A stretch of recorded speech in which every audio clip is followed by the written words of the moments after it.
So, let's talk about fans. Let's talk about fans. This is a topic. Fan talk. This is a topic I wanted to bring up for a while because, Adam, do you have people? The people I'm thinking about here are the ones who just like turn up at all your stuff. Like those kind of diehard folks. And surely Members Only has those people who are like at all your things. I can't even talk about them without mentioning a couple of them, right? My friend Diane Chase, who I first met her. I was playing a solo gig at a brewery in town. The one that I used to do the trivia at, which just closed for good this week. Closed for good. So it was a bummer, but anyway, so I'm in better times. I was there playing a solo acoustic show, and she walked in. She had some time to kill before a Dead tribute band she was going to see. She was wearing a Grateful Dead shirt, so I saw her and I pointed at her and I pulled out Scarlet Begonias, not the flowers, the song. And I get it. Yeah, and played that, and she enjoyed that, and then she hung out for a bit, and I said, "Hey, any requests?" And she said, "Comfortably Numb." So I did Comfortably Numb. No, sorry, Wish You Were Here. Yeah. And we just sort of chatted at break. I just hung out with her a little bit and had a beer with her, and then she started coming to my stuff. And literally since that night, she's been to 90% of the shows I put on, and she's just like just diehard, just like amazed, like to the point that like, if I'm playing and she's not there, I'm not quite sure who I am, right? Like, just like she is integral to the thing. It is an institution. Totally. In all the formats. She's come to the Cold Iron Ray. She's come to the Clanky Lincoln. She's come to all of it. And I have a few like that, who came to a show and we connected with them, and then they've come to a bunch of stuff ever since. And I think the thing that I wanted to chat about is how you build a fan base really is one person at a time. And it's true. Maybe there's a threshold you get to. I mean, I think about the Pork Tornadoes, who, their one person at a time is happening 100 a night.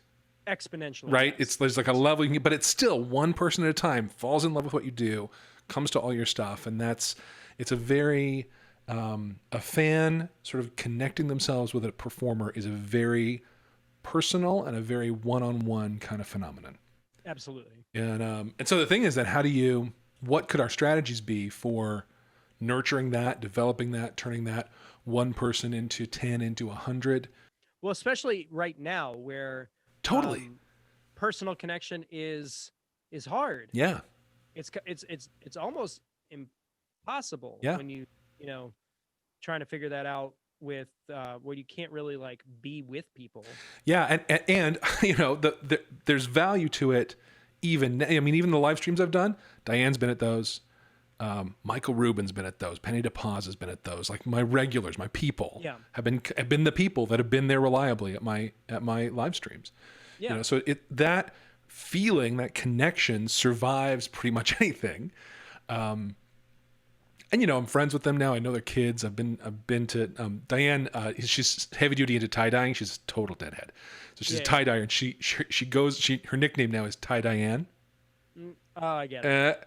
I get it. Yeah, and so we went to her house and did some tie dyeing with her kids and my kid, and had a whole thing. And there's a degree to which that kind of personal connection doesn't scale. Right. You're not going to be able to do that with 100 people in a week. Yeah, I mean, I feel like there are ways of doing it at a level of, for lack of a better term, a level of celebrity. Yeah. But it takes a number of certain things that you either do or don't have control over. Yeah. When you're thinking of the way that like bands kind of blow up in mainstream, music in general, it usually has something to do with a member of that band being attractive and people being attracted to that person, and them having some kind of charisma that kind of builds on itself. Yes. So, I'm trying to think of like, let's say Harry Styles. Sure. So, talent aside, he's a handsome guy. Yep. Then you listen to him and he's very, very good. Yep. And his songs are very good. But also like the material that he makes is very I would say female centric. Yes, and his videos are very, very much sort of fun, hang out, kind of romantic, edge of romantic, but not heavily, no pressure around that. Yeah. Well, or we've talked about "Adore You" a lot. That's definitely like an infatuation sure. kind of crushy song, and I don't know many girls who wouldn't want a handsome guy like Harry Styles saying, "Just let me adore you." Yeah. They'll be like, "Okay, that's fine. I don't mind that." Right. We don't always have the ability to draw that kind of juice towards us. We're not all of us are blessed with Styles. Harry Styles level charm, good looks. No, but I do think that there's something about, and I don't even like calling it charisma because that makes it seem like it's some inborn, like your D&D character has a certain level of that, and that's just the truth. Charisma is not really about some quality you have; it's about how you engage. Charisma is a thing you do; it's not a thing you have. Okay, can I push back on that a little bit? Absolutely. So, I'll go ahead and say this, that in my general kind of like day to day, I don't come like I'm not a charismatic person. I would say that my general disposition, I come across as standoffish and not like welcoming. All right. It's something that I hear a lot. And that also translates into when we play shows. I don't get a lot of warm fuzzies from people after we finish. And I want them, in my heart, that is what I want more than anything. It is more than likely why I do this in the first place. But because of, however I'm broken inside, I don't know how to show that to people externally. Well, I think there's still. See, I wouldn't get hung up on charisma looking any particular way either. I think that there's a way that you present yourself on stage that's very cool, very, even an aloof stage persona can be charming and appealing. Look at, I don't know, Oasis, right? Like it's the same kind of concept. In my band, both Justin and I lean heavily into like goofy, funny, your friend all day long. But cool, badass rock and roller is also an attractive stance, and I think you certainly in the performance videos I've seen of you, you hit at least that note, if not also some connection. But I think that connection is the thing. I think that connection is what, at least you want your stage vibe. We've talked about stage vibe before. It's been a while. To be something that people can see something attractive in, whether it's like attractive in some traditional way or not. Yeah. I don't know. Do you hang out with? I mean, maybe in a corporate gig or a wedding, you wouldn't so much, but in like a bar gig, do you hang out with people in the audience at break and stuff? Yeah, like that? I definitely try to. Yeah. Maybe not on the break, but like post show, we're definitely out in the crowds. Yeah. The thing I struggle with as far as like in between sets and stuff is just getting enough rest. Sure. Vocally. Sure. And shouting over people is always kind of a bad way to start a second set. Yeah, bad scene. But yeah, I try to be, in the mix there. And that's one thing I'm trying to figure out with these shows coming up is like we really can't do that.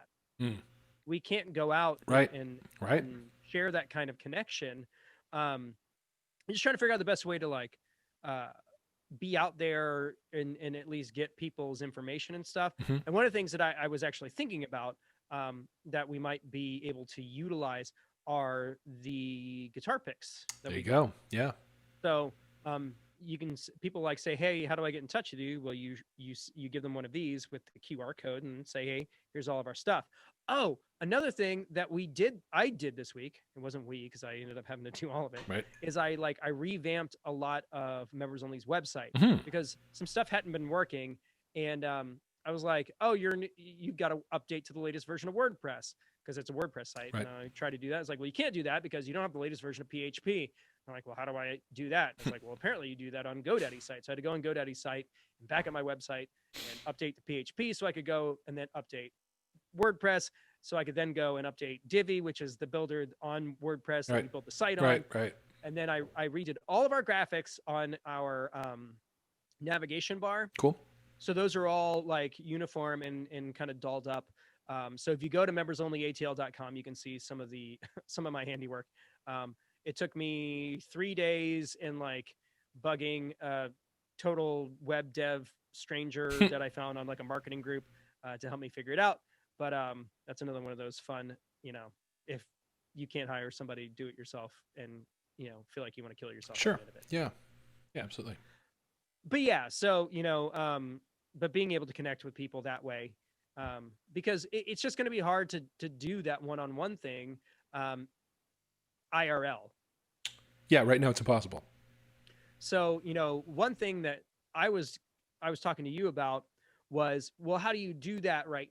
Doing it in the moment when it's normal is you go into the crowd and you say, hey, what's your name? Yeah. And you make connections and you build this network, and you do it one by one, and hope that what you can do is you can turn somebody from a general enthusiast or a person who is appreciative of your work and turn them into a brand evangelist, more or less. Yeah, absolutely. So that they share they share your stuff with their friends. Absolutely that. I mean, I will say the majority of the people that I count as those regulars came to their first show with another one of them. So, they snowball, they build, so for sure it's that. And, I think that there's a lot of brand connection with it too.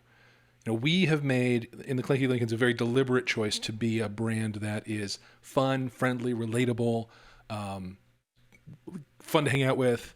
Yeah. In that moment of meeting people in the crowd, our posture is always sort of one of gratitude. Like, thanks so much for coming. Great to have you here. Oh my God, like that. And I think that's for us, it really works to have us be just your buddy. Yeah. But that's a brand choice. That's not the right thing to do. Yeah. It's just what works for you guys. Yeah. Well, and let me ask you this. Do you think that the people that are coming to these shows are brand evangelists for the Clanky Lincolns, or are these people Dan Ray evangelists? There's certainly crossover. The ones who are Dan Ray, I would say they cross from Dan Ray to the band more often than the other way around. Although it's cross-pollinating. I'll see people who I've only ever seen at Clanky Lincoln shows turn up on, commenting on my live streams and that sort of thing.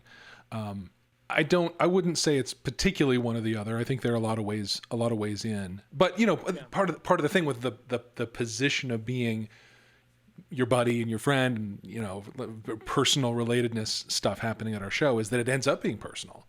There've been several shows that we grabbed somebody that we met in the audience that night and took him to dinner with the band at the end of the night, like some couple that was there and had a great time, and it was her birthday. So we're like, hey, come to dinner with the band.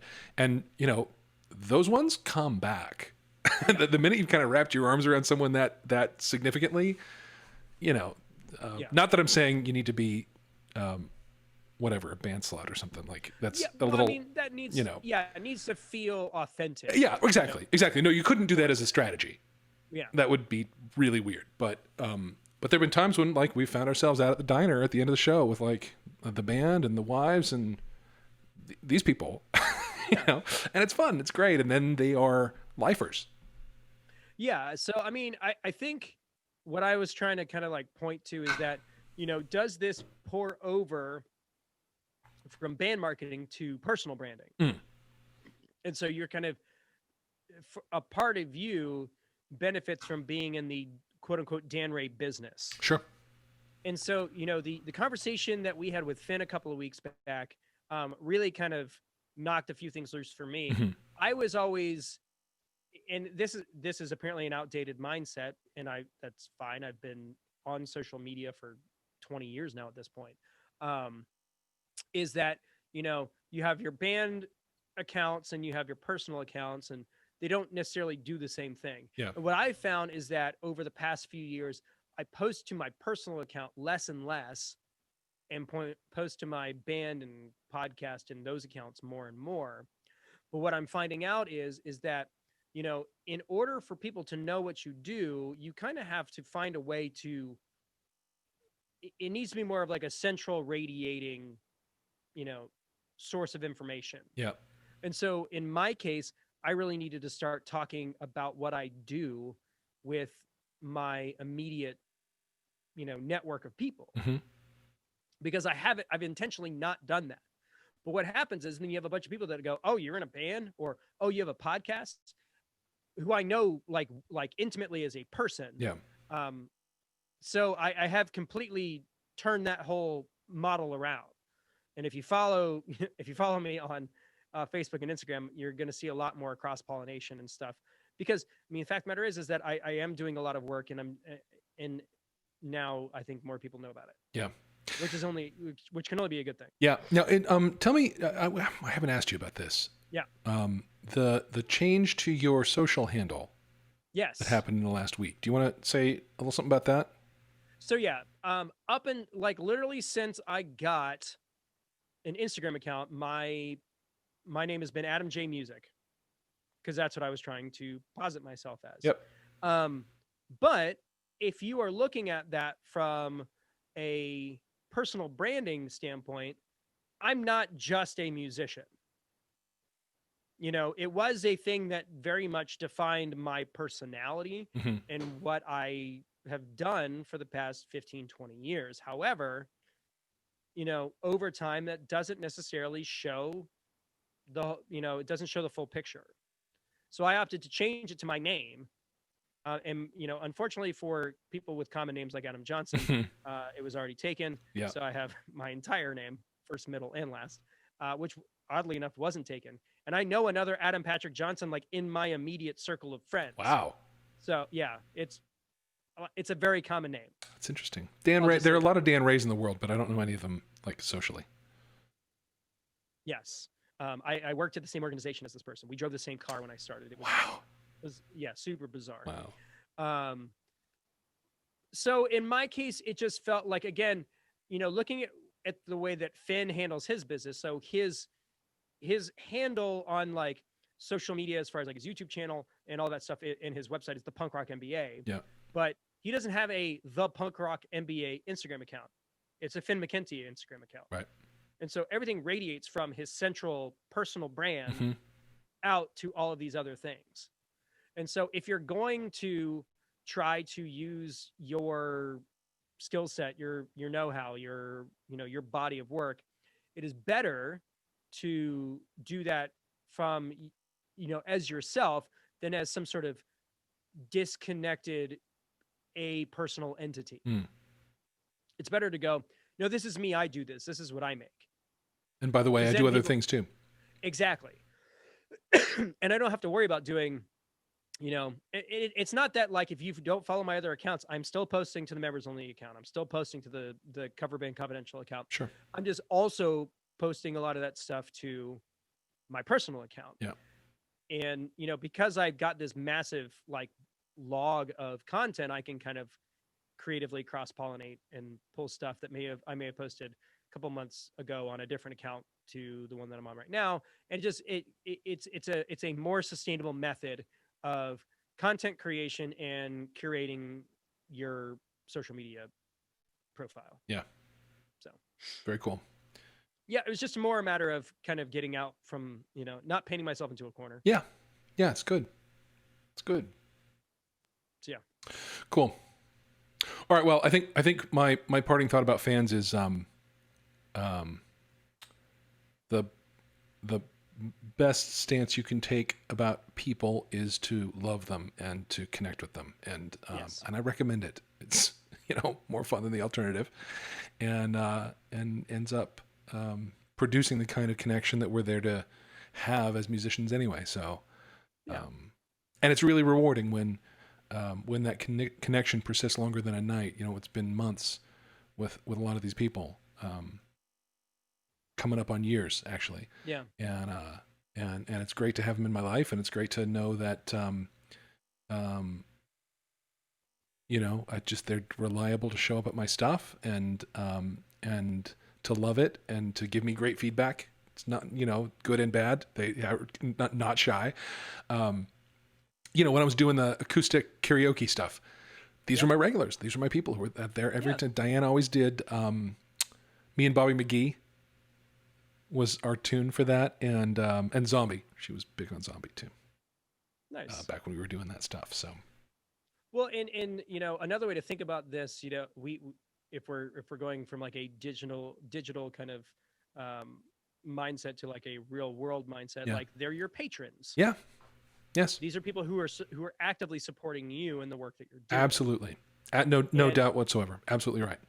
And you need to you would be better off to foster relationships however you can. Yep. For members only, we actually have set up a separate fan group. So we have the page and we've got all of our social media accounts, but then I have a smaller group that's just for what I consider our core fan base. And what kind of talking about like Patreon and that kind of thing is that, when we have new merch ideas, I send stuff out there and say, hey guys, here's some new designs. Which ones are your favorites? Cool. Or, before we publicly announce a date, maybe we've got a pre-sale link that hasn't been announced yet, and you can put it on that group. Right. So there's very, I guess, low barrier of entry ways to engage and reward fans. Yeah. Or, talking about other bands, like just one off the top of my head is a band out of Milwaukee called Lords of the Trident, who are a pretty, they're like a power metal band, but they have a very wide fan base, and they've got a pretty solid Patreon community that they've built. So not only are they playing shows and recording and releasing music, but they have all this kind of supplementary content that they create for their dedicated fan base that is either on YouTube or on Patreon exclusively. Like they get way into it. They're one of their guys makes like leather armor, and so you can get like branded Lords of the Trident like armor pieces. Sweet. And, bound leather gauntlets and things like that. That's all. That's a way that they engage with the people that want to stay engaged with them. Right. There's no one way to do this. Exactly. So. Yep. And we got to get creative these days. So. Yeah. Armor clearly. I hate to keep bringing Finn up, but he posted a video today on his secondary channel about why bands need to stop bitching about Spotify, and talks a lot about like the whole kind of the way that capitalism works in general, that like, who has the leverage? Is it like, does the buyer has some leverage and the vendor has some leverage and the distributor has some leverage, and just trying to find like your job, if you're trying to make this into a business, is to find the right leverage point in order to be able to, build that following and also generate revenue if that is your ultimate goal. So there you go. And we'll figure out how to do it someday. Sure. Yeah. No, we're talking like we have this all figured out. We're 120 episodes in. We've got clearly we're pros now. Very small and very small dedicated Patreon community. That keeps the lights on, as they say. I think with the amount of patronage we get, I think it supplements my power bill. That's good. To keep the actual lights on. Got to do that. You're under some lights, man, down there in the basement. I've got bright. 4 of them pointing right at me right now. So those lights that's not cheap. Absolutely. Got to keep me in designer air. Oxygen. Yeah. Yeah. I wish it was flavored. At least it could be like grape air or something. I bet you someone makes that somewhere. Strawberry air. This one is just good old fashioned air. Plain flavor. Old. Yeah. Here, you guys get a free one. Free hits on me. Oh, baby. There you go. Nice. I like the way, so for those of anyone watching the video, the green canister lid is chroma keying out, and so it looks like just a hole in Adam's head. It's pretty good. Yeah. That's why we do this. It is a visual medium. It's not, but well, for some people it is, but mostly not. For some people it is. Yeah. Well, guys, I'll go ahead and say that we totally nailed it this week. I would say. I think another just home run, slam dunk, grand slam, like the Denny's Grand Slam. That's what we just did. We just served it on a plate for you. Might have been Moons Over Miami. sure. Never had that one, but It's good. I hear good things. It's good. Yeah. Anywho, guys, thank you so much for tuning in this week. Best way for you to support us, really the best way, is to share these episodes on your social media accounts. Facebook and Instagram and Twitter are much better ways for you to share what we are doing than anything that Apple or Spotify or soon to be Amazon Music TikTok will be providing. So take a screenshot of wanted to say thanks to Timothy and to Matthew for tuning into the live stream. But yeah, take a screenshot of the episode, put it on your Instagram story, tag us at Cover Band Confidential, at Dan Ray Music, at Adam Patrick Johnson, so we can see it, we can share it, and just spread the word. That's the best way for you guys to help us out.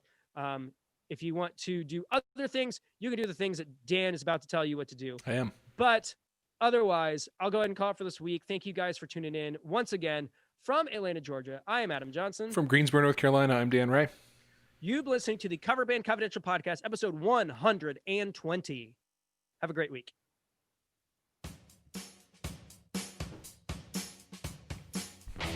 Thank you so much for tuning into our podcast. If you want to help us, be sure to share us with your friends, follow us on social media, and if you haven't already, please leave a review for us on the podcast platform of your choice.